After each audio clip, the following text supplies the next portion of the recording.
Hello दोस्तों, आप सबको वॉर्टेक्स फैक्ट्स चैनल पर स्वागत है। आज मैं एक ऐसी कहानी बताने वाला हूँ जिसमें एक डॉक्टर ने लड़का को लड़की बनाकर रखा था।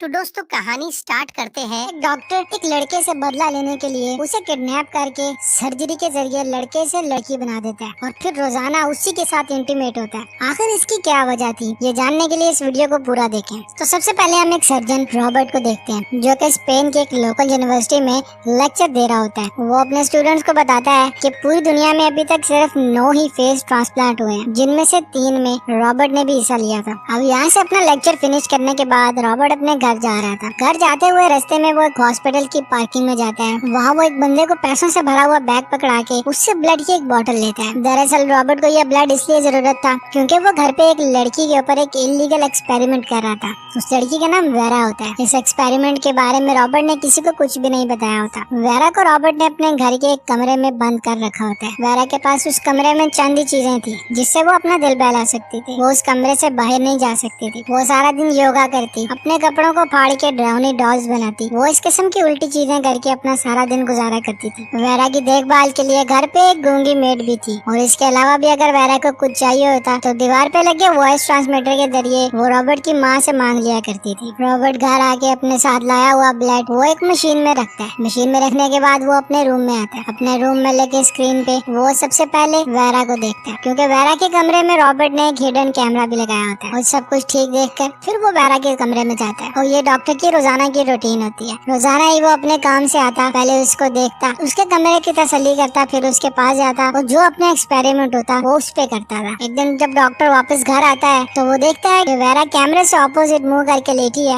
और उसने किताब के पन्नों से अपना जिस्म जख्मी किया हुआ है। अब जब डॉक्टर उसके पास जाता है तो वो देखता है कि उसके जिस्म पे कट के निशान लगे होते हैं। तो वो फौरन से उसे अपने घर में ही मौजूद एक ऑपरेटिंग रूम में लेके आता है। वो उसका इलाज करता है, जिसपे वेरा से कहती है कि ऐसी जिंदगी से बेहतर है मुझे मार दो। रॉबर्ट उससे कहता है कि अगर तुमने मरना होता तो ये जख्म तुम कहीं और भी दे सकती थी। अब इस हादसे के बाद रॉबर्ट एक आर्टिफिशियल स्किन बनाने के कुछ एक्सपेरिमेंट्स करता है, जिसमें उसे जानवरों के खून की भी जरूरत पड़ती है। अब कुछ दिन के बाद वो कामयाब हो जाता है। वो आर्टिफिशियल स्किन का एक इकलौता इन्वेंटर बन जाता है। रॉबर्ट ने एक ऐसी स्किन बनाई थी, ना वो आग लगाने पे चलती थी, ना ही किसी कीड़े के काटने का कोई इस पे असर हो सकता था। अब रॉबर्ट जब अपने एक्सपेरिमेंट में कामयाब हो ही गया है तो वो वेरा की पूरी स्किन को इस आर्टिफिशियल स्किन से रिप्लेस कर देते हैं। और रिप्लेस करने के बाद वो वेरा को कहता है कि अब कभी भी तुम्हें चोट नहीं लगेगी। क्योंकि रॉबर्ट का एक्सपेरिमेंट कामयाब हो चुका था, इसलिए वो कुछ दिन के बाद इसे एक मेडिकल सिंपोजियम में प्रेजेंट करता है। वो आए हुए मेहमानों को बताता है कि उसने जानवरों पे स्किन का कामयाब एक्सपेरिमेंट कर लिया। दरअसल रॉबर्ट यहाँ पर झूठ बोल रहा होता है। उसने ये एक्सपेरिमेंट वेरा पे किया था। वो ये भी बताता है कि इस स्किन को कभी भी मलेरिया नहीं लग सकता और इस स्किन के इन्वेंशन को अपनी वाइफ के नाम पे रखता है, जो कि सिंड्रेला है। दरअसल उसकी बीवी एक कार एक्सीडेंट में मर चुकी होती है। अब आज का इवेंट खत्म होने के बाद रॉबर्ट जब अपने घर जा रहा होता है तभी उसकी ऑर्गेनाइजेशन के हेड उसको साइड पर ले जाते हैं और उससे पूछते हैं, रॉबर्ट आखिर तुमने इस स्किन को इतना हार्ड कैसे बनाया, कि इस पे मलेरिया भी असर नहीं कर सकता? रॉबर्ट यहाँ पर झूठ नहीं बोलता। वो उन्हें बताता है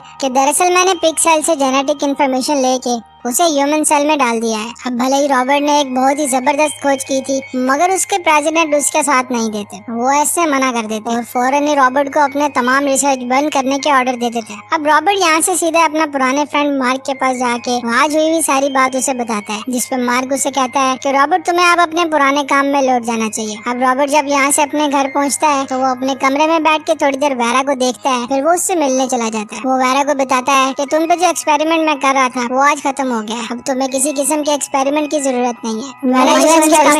क्या वो यहाँ से आजाद कंप्लीट हो चुका है? सोच के वो रॉबर्ट के साथ इंटीमेट होने की कोशिश करती है। वो रॉबर्ट को सीड्यूस तो करती है, मगर रॉबर्ट अनकंफर्टेबल फील करता है और वहाँ से चला जाता है। अब हम वेरेलिया को देखते हैं, जो कि रॉबर्ट के पास आके उससे बताती है कि तुम वेरा को मार दो, ये बहुत खतरनाक है। जिसके जवाब में रॉबर्ट से कहता है कि आप घर के सारे नौकरों को काम से निकाल दें, क्योंकि अब हमें इतने लोगों की जरूरत नहीं है। अब जब रॉबर्ट भी घर से चला जाता है और बाकी के नौकर भी वहाँ से चले जाते हैं, तभी टाइगर के कॉस्ट्यूम पहने एक बंदा उसके घर पर आता है और घर की बेल बजाता है। तो ये उस मेरिलिया का बेटा जैका था। अब क्योंकि जैका ने अपना रूप बदला होता है, इसलिए वो अपना बर्थ मार्क कैमरे में दिखा के अपना सबूत देता है और फिर फौरन से मैरिलिया बाहर आती है और वो उसे अंदर जाने से रोकती है, मगर जैका उस घर के अंदर चला जाता है। मैरिलिया उसे किचन में बिठा के खाना देती है। अब इतनी देर में टीवी पे एक डकैती की खबर चल रही होती है। दरअसल जैका एक डकैत है और ये उस डकैती करने के बाद एक कार्निवल की भीड़ में छुप कर ही आया था। ये कॉस्ट्यूम इसने इसीलिए पहना होता है ताकि इसको पुलिस न पकड़ सके। और वो मैरिलिया से कहता है कि तुम रॉबर्ट से कह के मेरे फेस की सर्जरी करवा दो ताकि मैं पुलिस से हमेशा के लिए बच जाऊं। मैरिलिया से कहती है कि रॉबर्ट ऐसा कभी भी नहीं करेगा,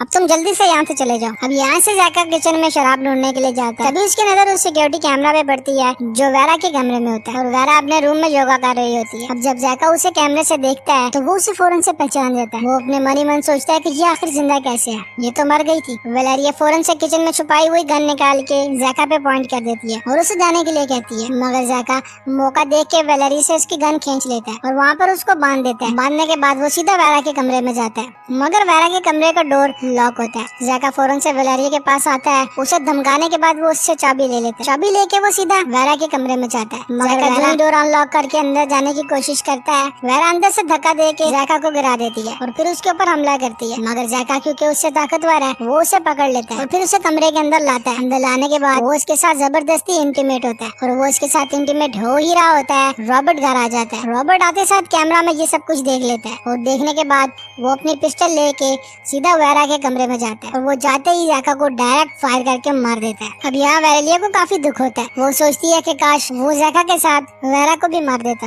अब रॉबर्ट जैका की बॉडी को ठिकाने लगाने के लिए यहाँ से ले जाता। आगे जरा के साथ जो होने वाला है देखने के लिए हमारे चैनल को सब्सक्राइब कर दीजिए और नेक्स्ट पार्ट का वेट करें।